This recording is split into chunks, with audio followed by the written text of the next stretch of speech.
ще демонстрирам как става автоматичното събиране на армировка. Тук ще подготвя една плоча. Ето това е плочата. Може да видим. Ето е горна армировка. Така. Имаме две команди. Тези команди, в случая аз съм си избрал да се казва A1 и A2. Но от настройките на програмата вие може да се смените по ваш избор. Първата команда е за избирането на армировката. Ето сега тук ще напиша. Програмата ме пита за описанието на позицията, които искам да въведа. И аз ще си напиша горна армировка, кота 3.10.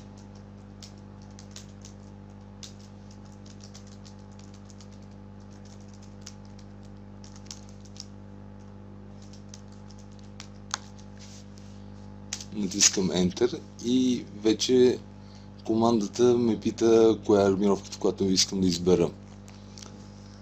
Така, сега ще избера само плочата, без детайлите и столчетата отстранени. Ето, избирам я. Пише 264 обекта за всяко. Разбира се, не всички са армировка.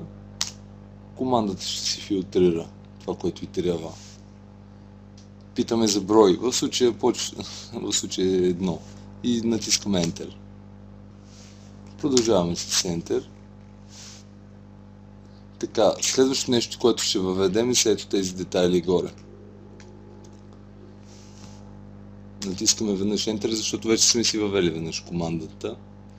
И пишеме детайл 1. Разбира се, не са наименовани, но така ще бъде по-добре логически да бъдат разделени. Ето, маркираме. Те са само две позиции. Натискаме Enter. Ето тук вече може да въведем брой, защото става въпрос за детайл при две колони. Ето. Така. Продължаваме с съседния детайл, който вече е само за една колона.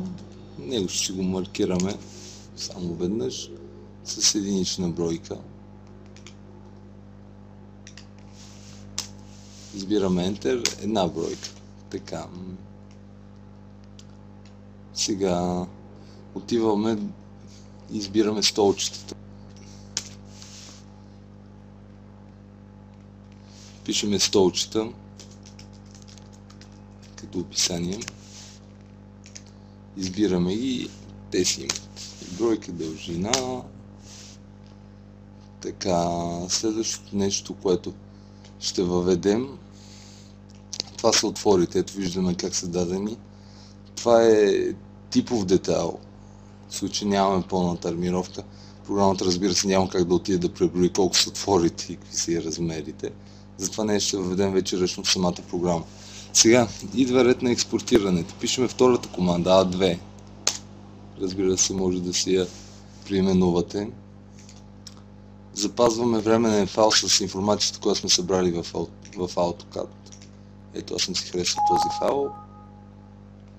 И отивам вече в програмата QR. От бутона изчисления избирам вмъкване от AutoCAD. Това е първият вариант. Втория вариант е да избера файл от таба парсване. Така. Ето виждате как са събрани. Първата позиция, която сме избрали, горна армировка, ето ги бройките. Това са бройките не на самите позиции.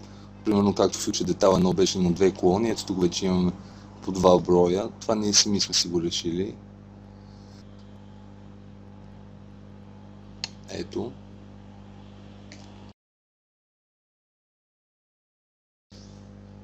След като вече сме си запаметили файла, събрали сме си информацията и си имаме резултатите, които в статус бара са обобщени, разбира се, може да пристъпим към експортирането. Но нека първо да ги прегледаме. Нека да прегледаме подробните резултати. Отиваме в менюто изчисления, подробни количества.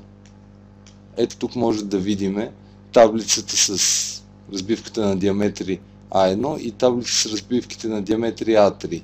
От тук се експортира обобщена таблица към Excel. Цялата таблица към Excel се експортира ето тук. Ако искаме да експортираме в AutoCAD, избираме експортиране в AutoCAD и се появява този диалог, в който вече си показваме точно по какъв начин искаме да бъде експортиран.